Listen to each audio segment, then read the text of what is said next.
Assalamualaikum warahmatullahi wabarakatuh.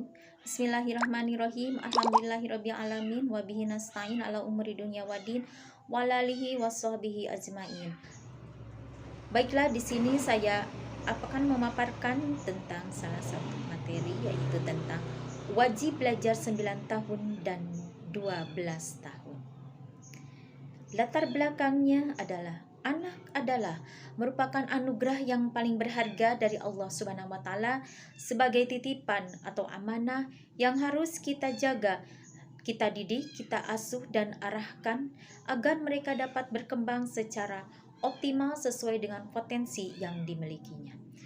Dan pendidikan adalah suatu usaha sadar dan terencana untuk mewujudkan suasana belajar dan proses pembelajaran agar peserta didik secara aktif mengembangkan potensi dirinya untuk memiliki kekuatan spiritual, keagamaan, pengendalian diri, kepribadian, kecerdasan, akhlak mulia, serta keterampilan yang diperlukan dirinya dan masyarakat.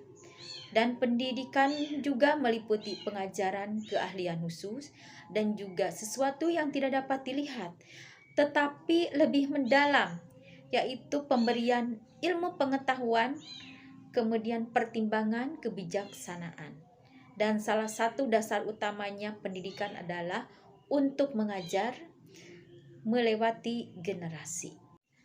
Dasar hukumnya yaitu kita lihat dari PP nomor 47 tahun 2008 pasal 7 ayat 4 dan 5 tentang peraturan daerah pada setiap daerah memungkinkan diatur menjadi wajib belajar 12 tahun.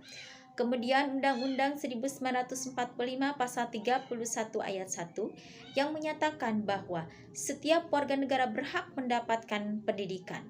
Dan Undang-Undang Republik Indonesia nomor 20 tahun 2003 tentang Sistem Pendidikan Nasional, Lembaran Negara tahun 2003 nomor 78, tambahan lembaran negara nomor 4301 tentang peraturan pemerintah tentang wajib belajar pada pasal 1. Dan dalam surat Al-Luqman juga pada ayat 13 yang berbunyi A'udzubillahi minasyaitonirrajim Bismillahirrahmanirrahim wa idh qala Luqmanu libnihi wa huwa ya'iduhu ya bunayya la tusyrik billah inna syirka la dzulmun adzim, yang artinya, dan ingatlah ketika Luqman berkata kepada anaknya ketika dia memberi pelajaran kepadanya, wahai anakku, janganlah engkau mempersekutukan Allah, sesungguhnya mempersekutukan Allah adalah benar-benar kezaliman yang besar. Yang menjadi rumusan masalahnya adalah bagaimana terselenggaranya program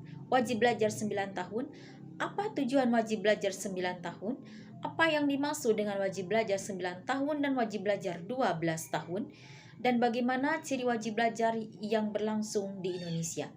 Tujuannya yaitu untuk mengetahui terselenggaranya program wajib belajar 9 tahun, kemudian mengetahui indikator ketuntasan wajib belajar 9 tahun, untuk mengetahui wajib belajar 9 tahun dan wajib belajar 12 tahun, untuk mengetahui ciri dan wajib belajar yang berlangsung di Indonesia. Metode penelitian yang saya laksanakan yaitu metode penelitian kualitatif.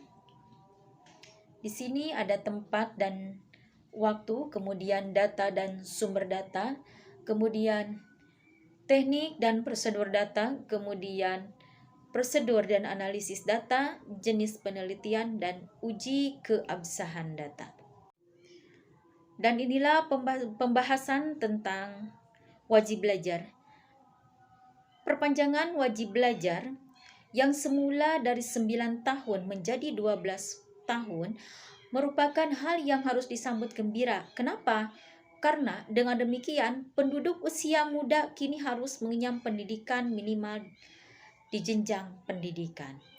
Wajar Dikda 9 tahun ditujukan bagi anak Indonesia usia 7 sampai dengan 15 tahun, termasuk anak-anak dari keluarga yang kurang mampu, kemudian keluarga yang berada di daerah terpencil, dan daerah pasca konflik, juga daerah pasca bencana, dan anak-anak pada pemukiman kumuh, dan anak-anak penyandang cacat dengan memperhatikan kesetaraan gender.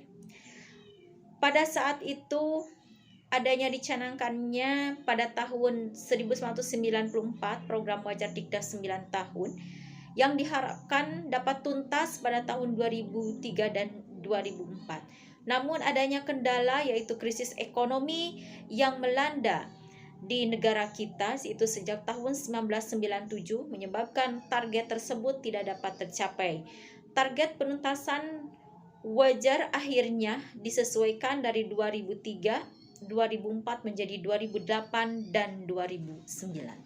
Apa tujuan dari wajib belajar 9 tahun?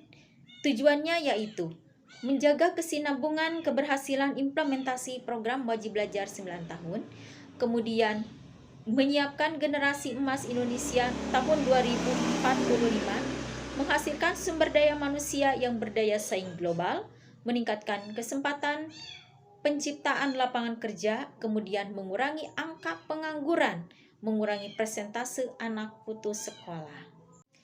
Salah satu dari kebijakan pemerintah berdasarkan instruksi Presiden Republik Indonesia nomor 5 tahun 2006 tentang Gerakan Nasional Percepatan Penuntasan Wajib Belajar, yaitu pendidikan dasar 9 tahun dengan pemberantasan buta aksara untuk mengambil langkah-langkah yang diperlukan sesuai dengan tugas dan fungsi serta wewenang masing-masing.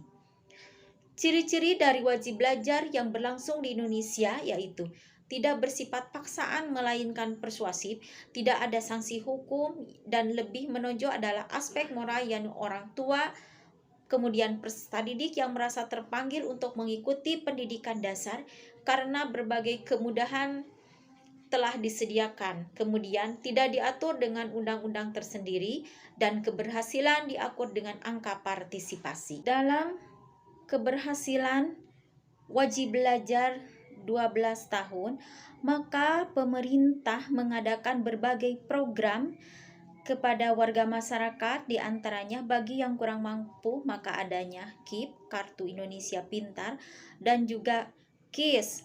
Kemudian adanya dana-dana yang dikeluarkan oleh pemerintah, mulai dari dana BOP, kemudian dana BOS, yang bertujuan agar anak dapat melanjutkan sekolahnya. Berbagai program yang telah dijalankan oleh pemerintah untuk implementasi program wajib belajar. Kesimpulannya bahwa tujuan dari wajib belajar 9 tahun dan 12 tahun yaitu menjaga kesinambungan keberhasilan implementasi program wajib belajar 9 tahun dan 12 tahun. Kemudian menyiapkan generasi emas Indonesia tahun 2045, menghasilkan sumber daya manusia yang berdaya saing global, kemudian meningkatkan kesempatan penciptaan lapangan kerja, mengurangi angka pengangguran, mengurangi presentasi angka anak putus sekolah. Dan di sini juga Kementerian Pendidikan dan Kebudayaan Kemdikbud terus mengupayakan wajib belajar 12 tahun melalui pelaksanaan program Indonesia Pintar atau PIP, kemudian program Keluarga Sejahtera atau PKS, dan KIS, adanya Kartu Indonesia Sehat, dan Presiden Republik Indonesia melalui instruksi Presiden nomor 7 tahun 2014 yang telah menjadi salah satu hal yang ingin dicapai pada saat ini. Dan dalam instruksi Presiden ini juga tercantum dalam nawacita bahwa wajib belajar 12 tahun. Demikianlah yang dapat saya sampaikan. Kurang lebihnya saya mohon maaf, dan tak lupa saya mengucapkan terima kasih atas segala perhatiannya. Dan saya akhiri, wabillahi taufik wal hidayah. Wassalamualaikum warahmatullahi wabarakatuh.